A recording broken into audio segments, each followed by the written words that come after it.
I was just like, I call her like, Mom, like I have whatever amount in my account right now. Like this shit is crazy. Like I remember sleeping that night too with the right. I was like just looking at the ceiling like, what the hell just happened? Like Unbelievable. All right, everybody, welcome to another episode of You Are Not Normal with Tony Mont. What camera am I looking at? That one? Jeez, I'm cross-eyed over wait, here, so but when I talk, I look in there.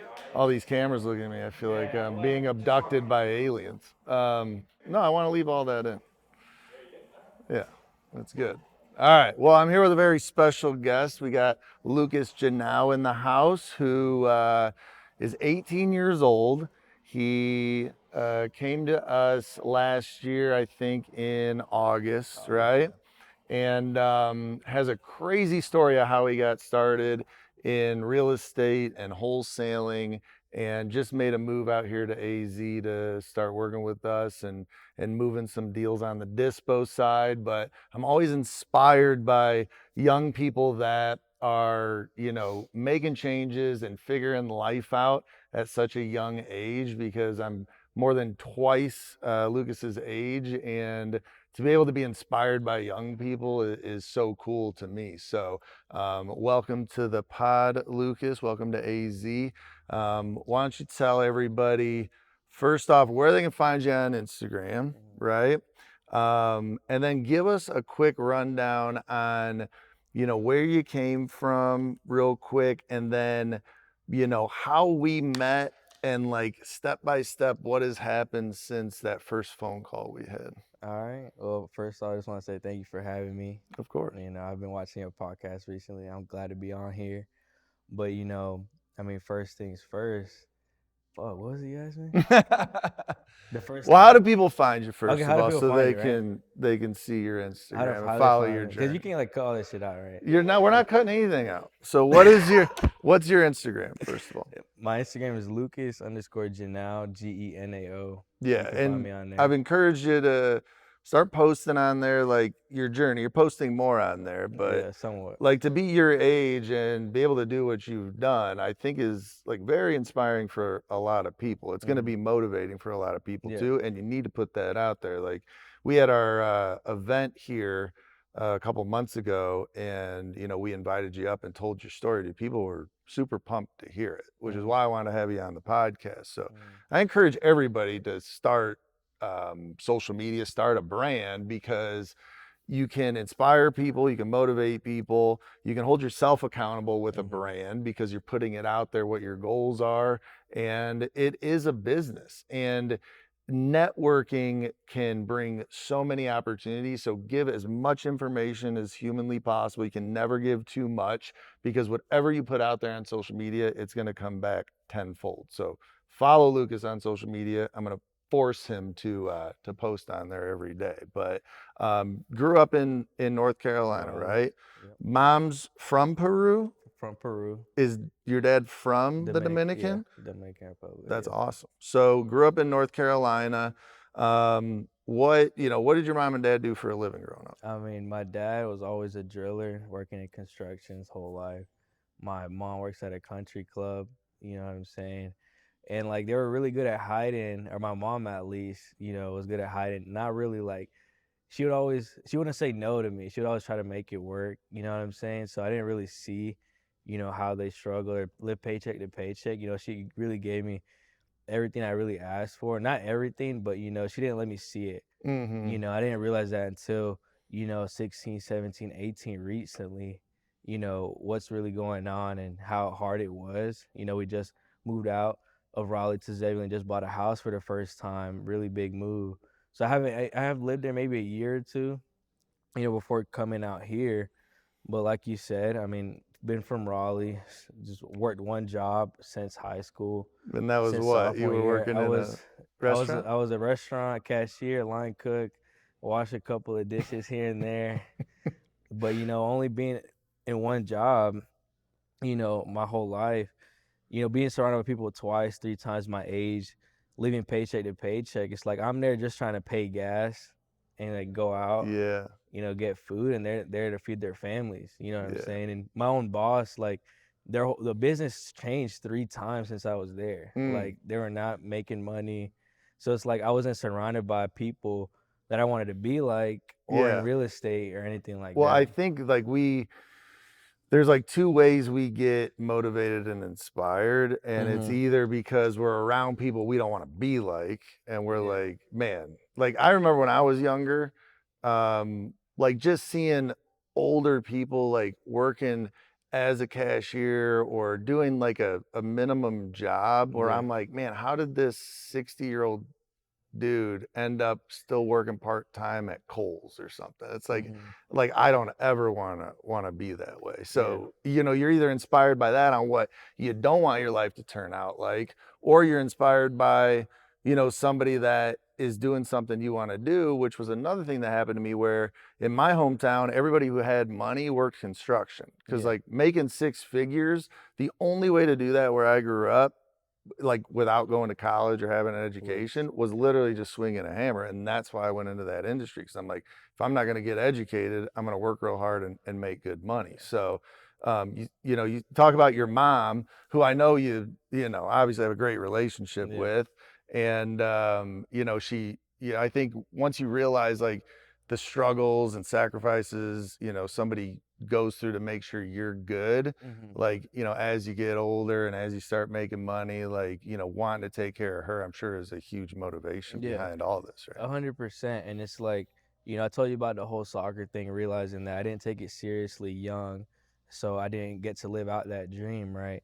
So it's like seeing how hard it really was for them, and like just the majority of people. I mean, everybody struggles. Literally, Mm-hmm. everybody struggles. Everybody has their story.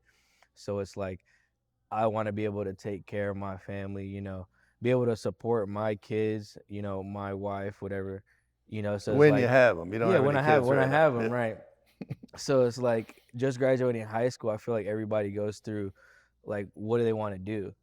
Like no, like my brother kind of still doesn't know what he wants to do. A lot of people, it's like, do they go to school? Did I want to go? I was gonna go to Virginia Tech, 50K a year, be in debt, like, and I was like, I didn't want to go to school, but almost everybody and their mom goes to school. My family, my aunt wanted me to go to school. It's like I feel like if I was going to go, it has to be something real estate related. Mm. And the biggest thing I feel like why a lot of people do wholesaling is because you look how to make money. Everybody knows that you can make money in real estate, but it's like, how do you start? Mm-hmm. And it's like I saw wholesaling like entry level, no money needed.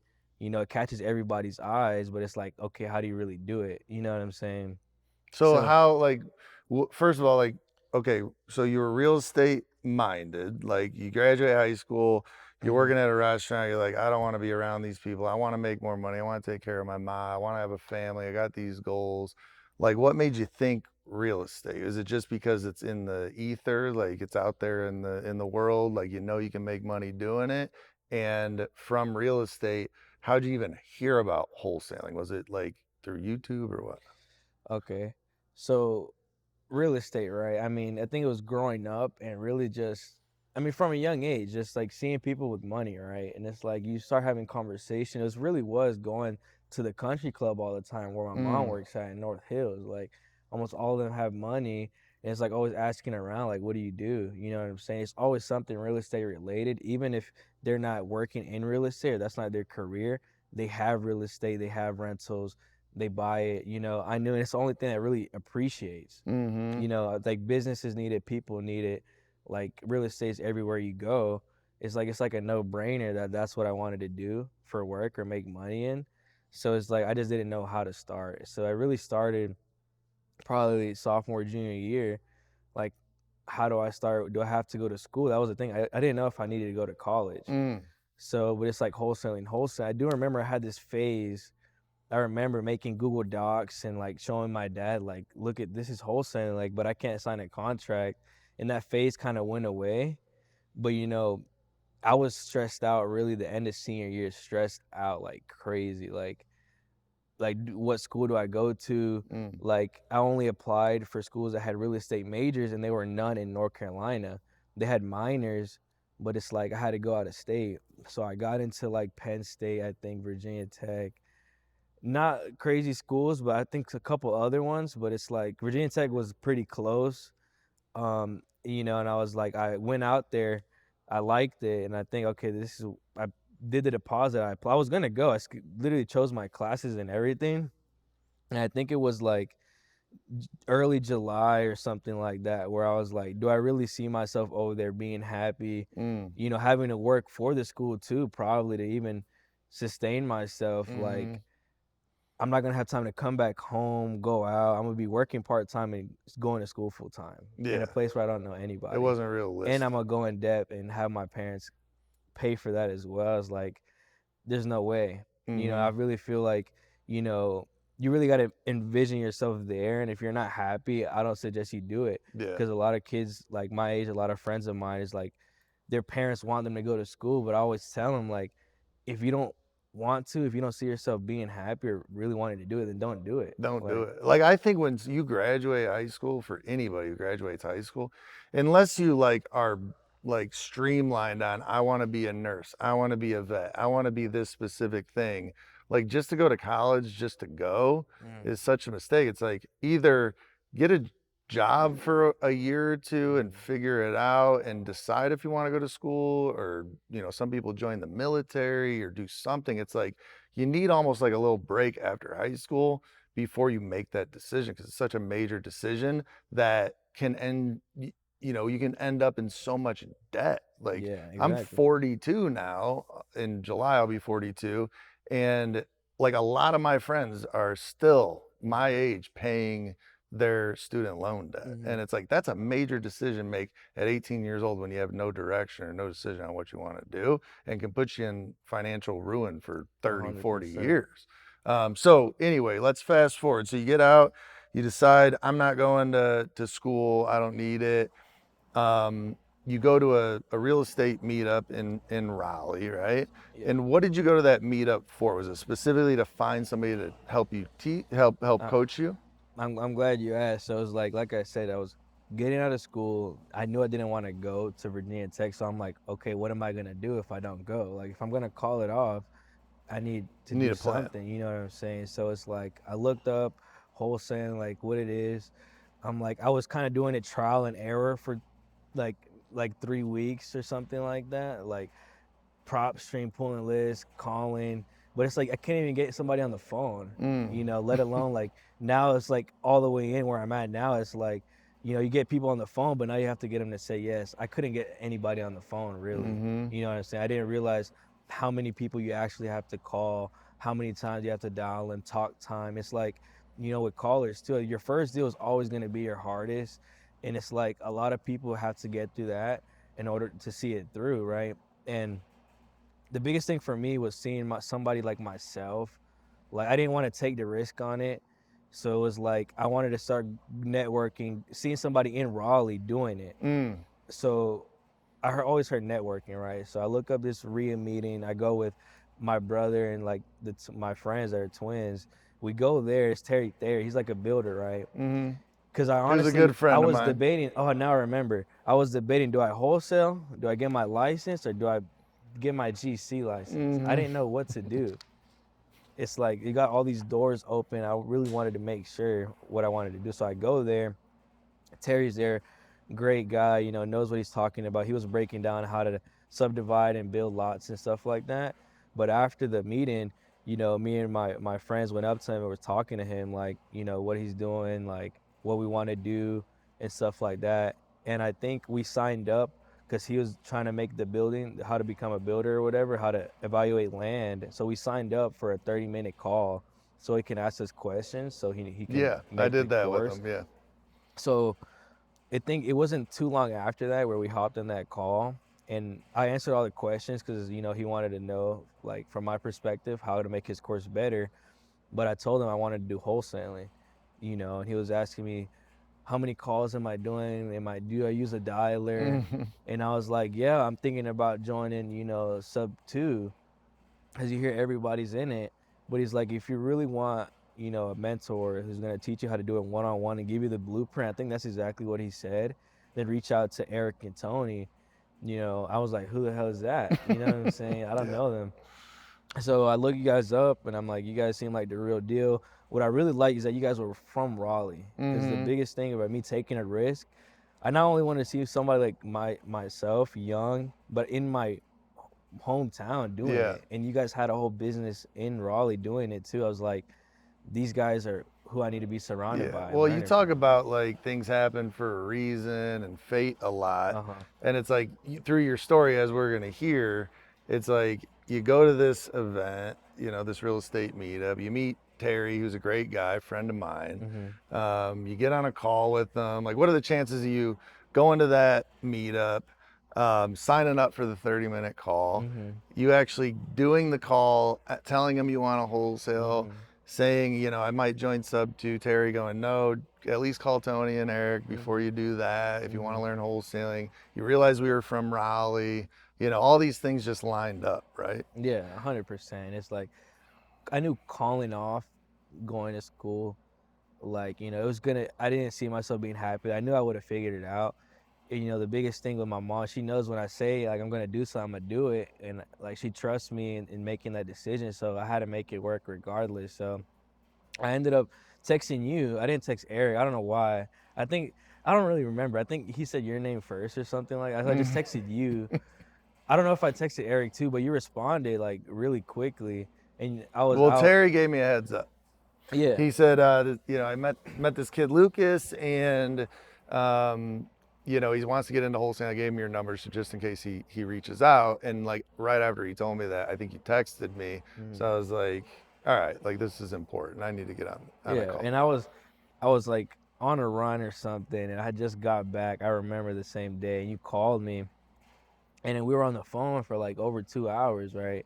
Because I had a lot of fucking questions, and like, I mean, you're good at sales too, like, and you got two people from the community on the phone live to tell me how their experience was, and I wanted to hear something like that. Like all these other communities I was looking at, they weren't doing that. Mm-hmm. I asked like, like, is there somebody at 18 who joined with no experience and invested that kind of money and got their first deal? And they're like, yeah, totally. Like, look at the videos. I'm like, I want to talk to somebody. I Right. want to see it, the real deal. And I think for young guys like myself, that's really the biggest thing. Like, they don't want to take the risk on it because they think it's Mm-hmm. a scam. They don't know if it's going to work, but it's like, that investment is nothing in real estate. The money you can make in this space, like, would I have rather spend 50K a year to graduate with a piece of paper? And then what was going to happen after that? I Yeah, you'd honestly be in don't. debt. What would I Yeah. have done? Well, I think there's a lot of bad actors in the space and, Mm-hmm. and coaching in general. And I mean, there's a lot of bad actors that are teachers and professors too that don't really give a shit. But, you know, for you to be mature enough to do your due diligence and, you know, we got on a call, you asked all the right questions. And then I think we ended up getting off the call and then we chatted, what, one or two more times before you signed up. I talked to your mom, right? You talk with my mom about it, but it was like I didn't have the money, Right. and it's like I had to borrow money from my aunt, my dad, and then I think I had a I had a 401k. I swear, I had like maybe At like 18. $1,500 in there or something. Yeah. I pulled money out of there, and I was telling my mom like this money in real estate is nothing. Like you can't even renovate a fucking bathroom with that Mm-hmm. money. It's like trust me, like these guys are the real deal. My aunt was a little more skeptical about it, but it's like I knew doing it on my own, it was gonna take me so It much was gonna be longer to tough. figure it Yeah. out. I was not doing it efficiently. Yeah. And Did your aunt and my like did you show them videos of us or did you like how'd you introduce me or me and Eric to I your think family? like I think Instagram, I think I showed her a couple of videos. I think a YouTube video, but it was kind of like I don't know. It's kind of like not too. She's like a nurse, and she lives over here in California. Like I love her, and everything. It's kind of like Your aunt. Yeah. yeah, I love Mhm. her, but it's like that's another reason why I got into wholesaling. And I called school off because I remember I was building a cash buyers list, and it's like I wanted all this advice. I was texting realtors like, should I not go to school, this and that, because I needed to know like what to do. It was a really big decision. Sure. So it's like every single person I talked to either doesn't use a degree, dropped out of school, like or they Yeah, it was didn't a think it was waste. worth it. Yeah. So it's like I'm really big believer in not taking advice from people who's not in a position you want to be in or is, doing at least something you want to do. And like I always tell all my friends that like I have people who call me like kind of tailored to their situation because they see what I've done and like how do you take a big risk like that. You know what Yeah, I'm saying? yeah. It was. I remember talking to your mom on the phone Mm-hmm. because, like, I had now had probably 3 hours of talk time with you, and I understood like how mature you were for your age, like your determination, like you knew what you wanted. You were, doing your due diligence. Like you were Mm-hmm. taking this very serious. It wasn't just like you saw some video and called and was like, "Hey, like I want to get rich quick." Like you had like a plan of like, hey, I want to learn how to wholesale. I want to get into real estate. Like this is the path I want to take. I'm Mm-hmm. not going to college. But the money thing's a big thing, right? Not everybody has $10,000 to pay for coaching, right? Yeah. And obviously skepticism can creep in, and your ma doesn't know me from anybody. And I remember getting on that call with her because I just like after I just kind of knew the person you were, even though we didn't know Mm-hmm. each other that well. And I got on the phone with her, and like I knew like I was gonna do whatever it took to make sure you were successful. And when I was talking to her, I told her that I said, "Listen, I go if you guys if you guys can come together, come up with the funds, and Lucas can get in this program, I'm like, I'm gonna treat him like he's my own kid. I'm gonna make sure he finds success. And I'm like, ultimately, like this can change everybody's life involved. Mm-hmm. I truly believed that. Like I said it to her knowing like I'm gonna do everything I can to make sure that happens because I Mm-hmm. know this is a big deal for everybody involved, Mm-hmm. So but anyway, you were talking about what you have done so far. So you sign up for the coaching, right? We get you in the program, and we get you on like the first coaching call. You had an afro back then, Yeah. right? I'm growing it out now a little bit. So Lucas has an afro, living at your ma's house, Mm-hmm. and 18 years old, and he's hopping on these calls. Can I'm, s- I'm barely still understand. I'm still kind of working. The thing is, I just now remember, like they were starting to give me Yes. less hours, and I just like I was they were going out of business. They were just cutting people's hours, and it's like it all happened for a reason. And I just Yeah. stopped. I literally kept putting up my shifts. I was like, I'm taking a risk. You can't be 1 foot in, 1 foot out. But I do believe sometimes you got to eat too. I remember you told me that. I was asking, should I get a job? Should I get a part time job to like, you know?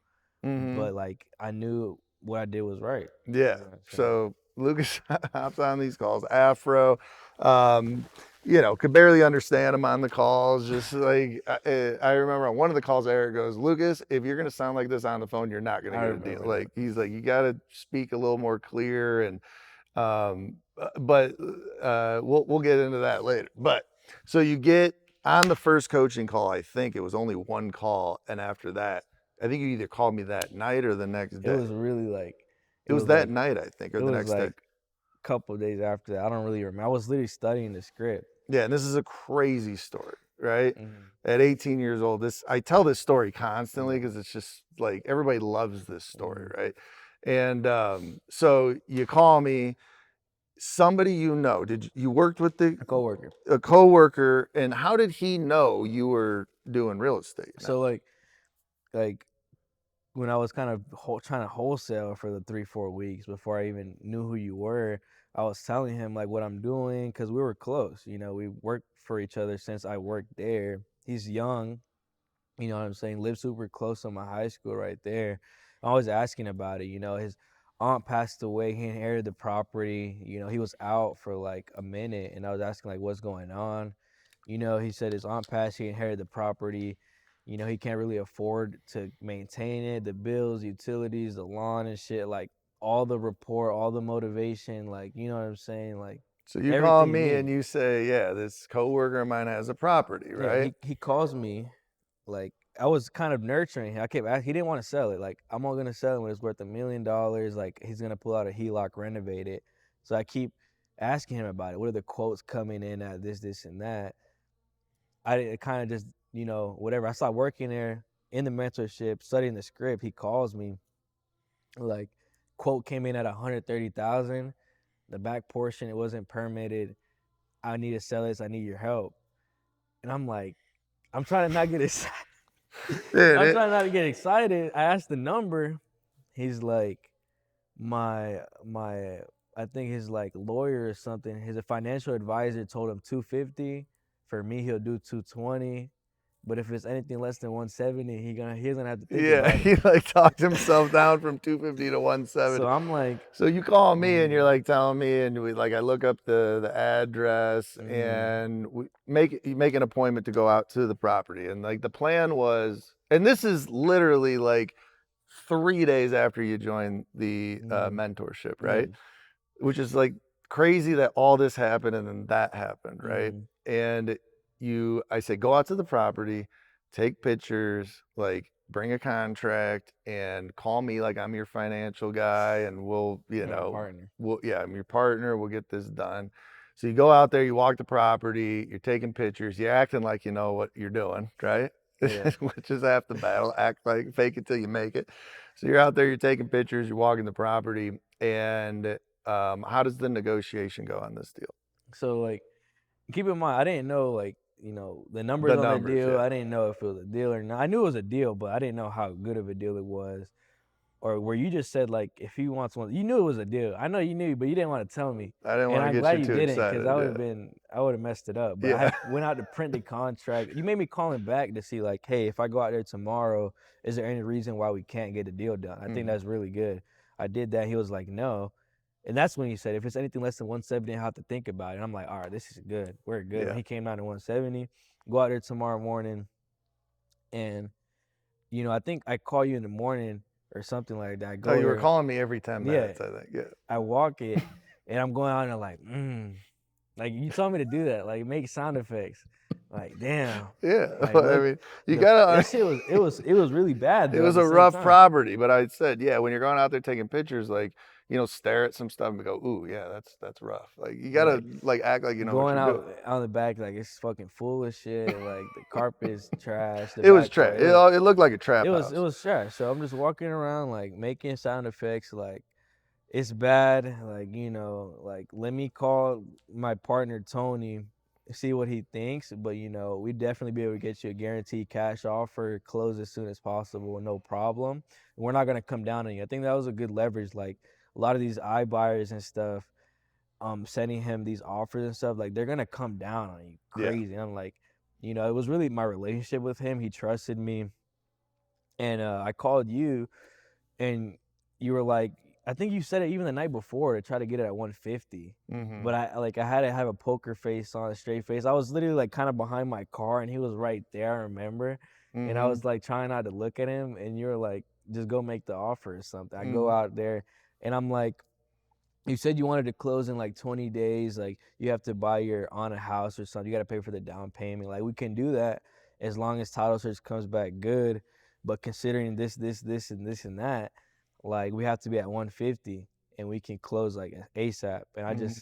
I just shut the fuck up. Yep. Like straight. It was so hard for me to like be serious. And he was like, damn. And he started just looking around, like he was looking at the ground or something. It was silent. Yeah. And he was just like, fuck it. And then we literally I go in the old truck in the driveway and sign it on the like center console. Yeah.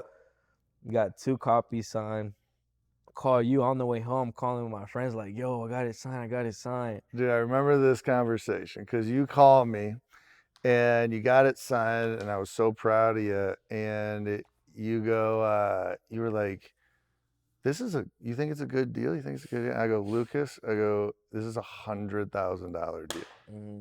Like, I was like, you're going to sell this thing for Mm-hmm. $250,000. Like, Mm-hmm. I knew it, like But I 100%. didn't know though. And you didn't know. I didn't want to tell you because I didn't want you to fuck up the deal. Mm-hmm. But once you got the contract signed, you called and said, like, this is a good deal, right? I was like, Lucas, you have $100,000 deal. This is a banger deal. Mm-hmm. I was like, this is going to change everything. And Mm-hmm. then, like, literally the next day, right? You reached out to some buyers that you knew from building the buyers list out there. You sent the deal out.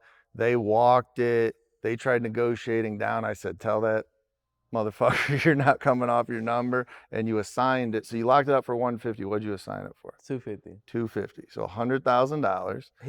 He got it. He signed everything EMD in before he walked it. Yeah, yeah. Before It he was a walked it. good deal at 250. So you assign it for 250, like the next day or the day after, right? And then immediately I said, file a memo on this thing and we're going to double close it, right? Because we just want this deal to go Yeah. through. So we immediately filed a memo and we planned on double closing it, right? Yeah. Sent everything to title company, got all that. But that wasn't the end of this deal. Like, you know, the seller now tried backing out a couple of times. I kept getting on the phone with them. I was, you know, getting them back down to reality. And I'm like, you know, we have a memo filed. You can't sign other offers. Like, we're going to close on this thing. We have a close date, you know. Like, I don't think we can get you more money. If we can, maybe, but, you know, you signed a contract. Like, we're getting this thing to the closing table. So I had to talk him off the ledge maybe 2 times. And I'm sure you were talking with him a lot. And then how long did it take to close? 30 days? It's literally the 30 days we did it. Like the set closed. I don't know how. Like, you know, his mom died first. The aunt went through probate, but Kyle never did probate. You know what I'm saying? So it's like I thought we were gonna have to be in this 6 months to a year. Mm-hmm.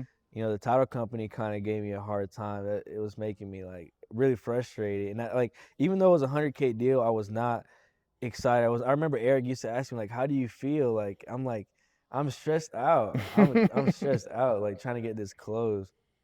You know, I had to go to the county court office to get certificates, look through the will because he had to be the only heir, the only son. I had to call the church to get the obituary, like all that, because he didn't know where anything was, Right. anything. So like it all like that's I believe it was all meant to happen. Like in the will, it said he had to be 25 working a full-time job to sell it, and he was Wow. I like didn't know that. That's he crazy. was So you get this thing closed out, you get a check. So after closing costs and double closing and all that, you net like 93 grand or something. 93, something So like that. you're 18 years old.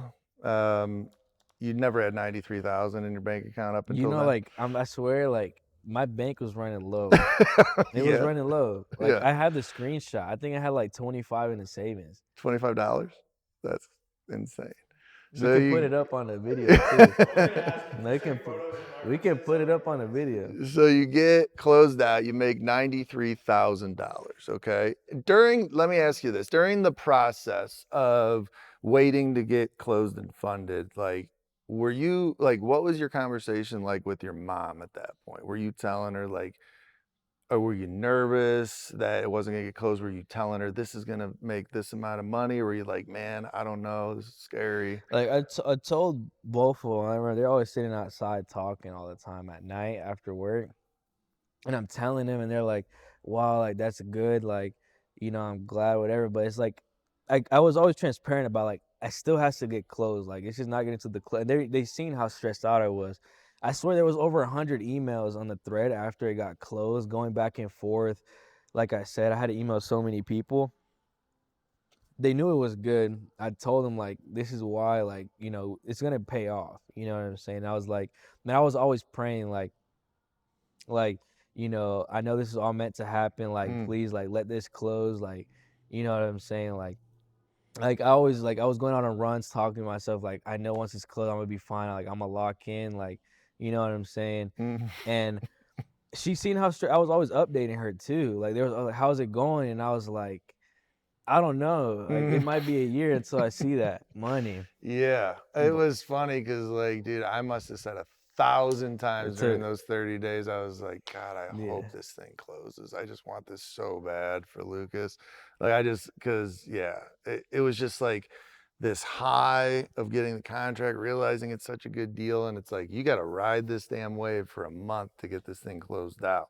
So you do, though. yeah. And you get funded. What did your mom think? Your mom and dad think when like it funded and you were like, "Look, Yeah. I made I this." was I remember the day I was on the way back home and it was like it just closed. I didn't think it was gonna get sent out that quick. Yeah. And I just checked my bank account on the way home. I'm like, I see it and it's like I think it was like 97,000. I had some money in there from like my friend had sent me some money. I sent it back. Um I was just like I call her like mom, like I have whatever amount in my account right now, like this shit is crazy. Like I remember sleeping that night too with the right. I was like just looking at the ceiling, like what the hell just happened? Like Unbelievable. it's crazy. Like it's like you think that stuff would never happen to you. Yeah. Right. And I told my dad too, like I gave my mom 10K.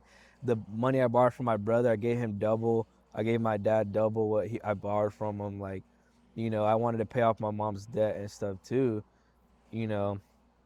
So it's like, Yeah, it was it's amazing. good. And so you get that big deal signed, and then I remember you calling me like, I first said, dude, don't buy anything, don't spend any damn money until you call me first. Like, do not ruin this, Lucas. I was so worried about that. Even though you're very mature, I didn't really think you were gonna do something stupid, Mm-hmm. but at a young age, you can have a lot of influence and not understand, you know, like when you're gonna get your next paycheck either. Yeah. So I was like worried. I'm like, don't let this like happen where there's a one-time thing. You go through this and you start again at zero. Like that's gonna be tough. Like Yeah. you did really well. Like let's be smart about this. And you were like, you paid off your mom's debt, paid everybody back. You called me one day. You're like, dude, I gotta fix a dent in my car. It's like $400. Can I do that? I was like, just fix the dent, Lucas. All good.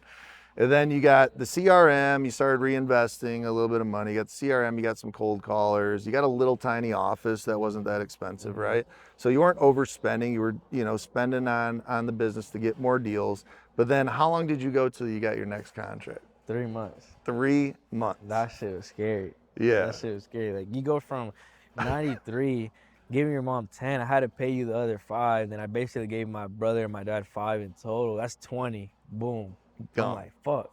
You know what I'm saying? Fix the car. Cause I ended up selling it, Yeah. but like I fixed it, 10, paint, it was fucked. That's two, Eric CRM, three, Yeah. office, another 1,500 Goes deposit. fast.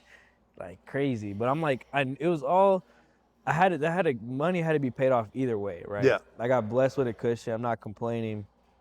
You know, callers. I started with two callers. You know what I'm saying? And it's kind of like I just joined. This wasn't supposed to happen, right?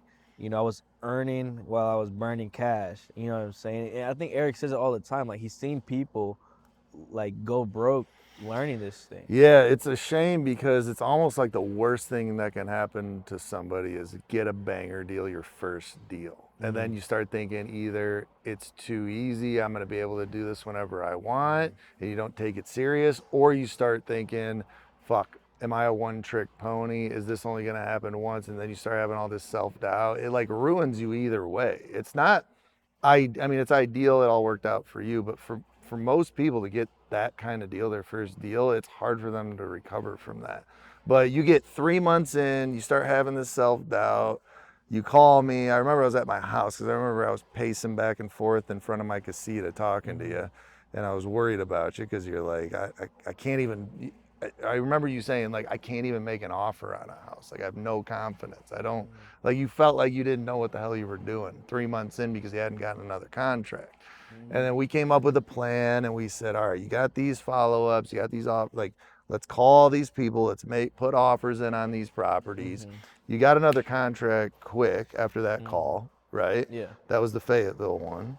I think I did like three, four, like a lot of mine have been in Fayetteville. So I think it was like you told me, you said what, 30, like $60 or something, 3 to 5 offers, 3 hours talk time, and then call me back and like let me know what happens.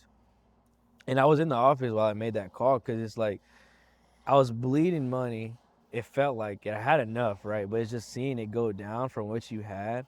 It's like the reality of the business too, right? You can't be scared to invest in marketing. And I Mm-hmm. did end up getting my money back and more, but it was just I was overthinking. Like you Yeah. said, I think you said like I know what I'm doing. I know more than a lot of people like starting now. It's just like make the offers. Mm-hmm. I think I got that, and there was a week I got three, Mm-hmm. you know, and then I just ever since then I've been consistent.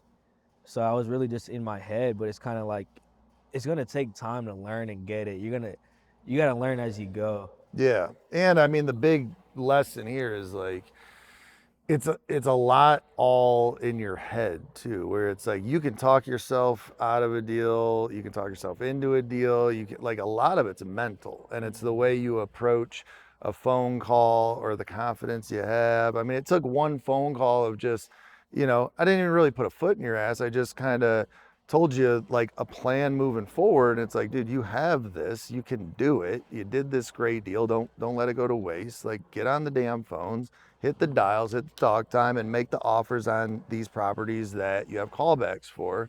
You did it. You locked up another one like right away.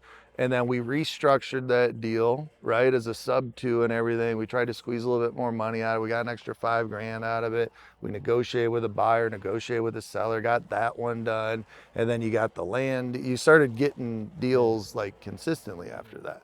But Yeah. it was a wave, dude. And I think you and Eric talk about it all the time. Like even when you're alone, it's gonna get hard. Like you're gonna be in that room, but you're not gonna want to pick up the phone. And it was just like trying to justify the seller's super high asking price, and like you think you're doing it wrong, but it's like I knew what I was doing. I just didn't. I thought I had to get it like this, right? The first deal Mm-hmm. does fuck you up, and it's like the 10K deal, the 5K, it doesn't seem as good, but it's like I had to get something. You know what I'm saying? Gotta lock these deals up, and I learned a lot. I kept locking up deals, so Yeah. And you've been hustling ever since. I mean, you made a move out here to Arizona this past week. You're mm, working with us now. We're going to teach as much as we can side by side. We're restarting our wholesale business mm, out here. We got 2 closers we're interviewing tomorrow that are going to start. We're going to get some marketing going, probably tomorrow. Me and you will be hopping on the phones, locking up contracts, shrinking back down to North Carolina. But, whether you're with us for a year, 2 years, or 10 years, like, I'm super happy you're out here. I think with the amount of, marketing and calls and the amount of work that we're going to be doing in the office 8, 9 hours a day, you're going to learn more in this, however long you're out here. Let's just leave it for a year, right? You're going to learn more in 12 months out here, being on a team, being, with me and Eric in an office, teaching you everything we know, than you would 10 years doing it, mhm, alone. yeah, So I'm excited you're out here. Like I said, man, you inspire me with your story mhm, and your maturity and knowing exactly what you want. Dude, at 18 years old, I was a complete disaster. Like, I didn't have any plans, any goals. I was getting blacked out drunk every night. I was in jail a lot. Like, I had no direction.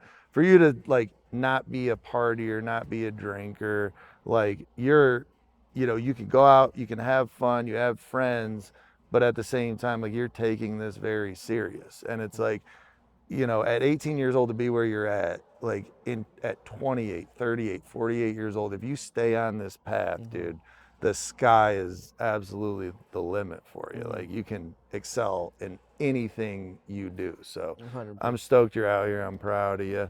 And I'm excited to be working with you. It's been fun the last couple days. And Yeah, as soon as, the closers are in here and we're doing North Carolina deals, it's going to get even more fun. So it's been fun so far, man. I'm just stoked for you. yeah, man, and even the plan wasn't to come out here, but I was talking to another elite guy in the group, the mentorship, because like doing it on my room, kind of not making the dials, like you get distracted next to your bed, like at home, your mom, your dad, your pet, like you're chilling, like you go to the bathroom, you lay, you chill. Like I knew I wasn't doing what I was supposed to be doing, and I knew I wasn't gonna, like you said, if I was stayed there for however long, I wouldn't have learned as much. You know what I'm saying? And like the goal is to have the team and do all of that, but there was so much, like there was so many missing opportunities, so many deals Mm-hmm. that let through the cracks. Is like I wanted to make a change, I wanted to be uncomfortable, and like even coming out here, like one of the guys said, like I joked, I was like, why don't we just move out to Arizona? And he was like,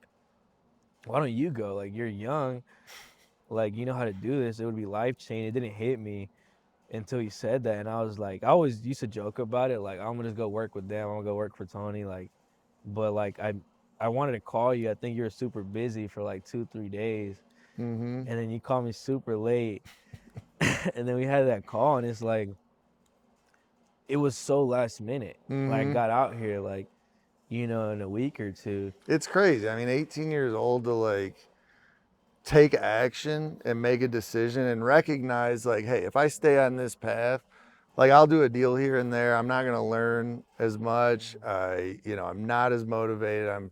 I've got all these distractions at my house. Like, I really want to take this serious and dive head first. And the way to do that is go work with the guys that helped me get rolling in this thing and taught me how to wholesale to begin with.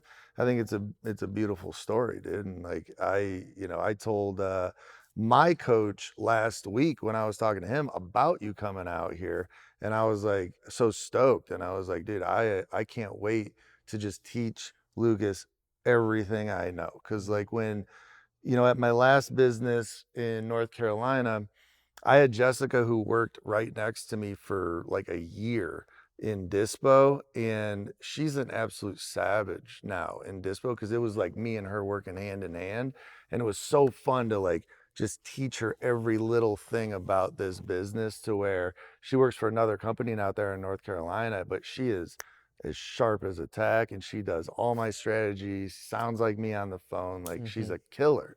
And it's like, man, I haven't had that in a little while. And like to have you out here and be able to sit next to you and, as we're doing deals, it's going to be so much fun just to like teach because I know you appreciate it and I know you want to learn and I know you're just going to take it to the next level. So I'm stoked, dude. I appreciate it. And the biggest thing is like making that judge. There's no way I lose out here. There's no way. It's like I'm surrounded by you guys like coming out here every morning, all the guys out here. Everybody in real estate is pretty much here. Like it was kind of a no-brainer to come out here. Like, regardless of what the outcome is, like we're gonna make it work and I'm stoked as well. Yeah, it's not a risk. No, it's not. It's like, yeah, move to Arizona. It's great. It's Yeah. beautiful out here. There's tons of opportunity. You can't live in Scottsdale and not want to be successful. Like you're surrounded by it. Every building's new, every restaurant's new, everybody's making money, everybody's driving nice cars. There's good energy out here. You're in an office where people are hustling, trying to be better. People be better salespeople. Like you're surrounded by positivity, dude. It's a beautiful place to be. So anyway, brother, thank you for joining the podcast. You are not normal. And make sure you follow Lucas and his journey. I'm going to make him post again. It's at Lucas _ Genao. Genao. Genaoa. Oh, no, just O. Just O? Okay.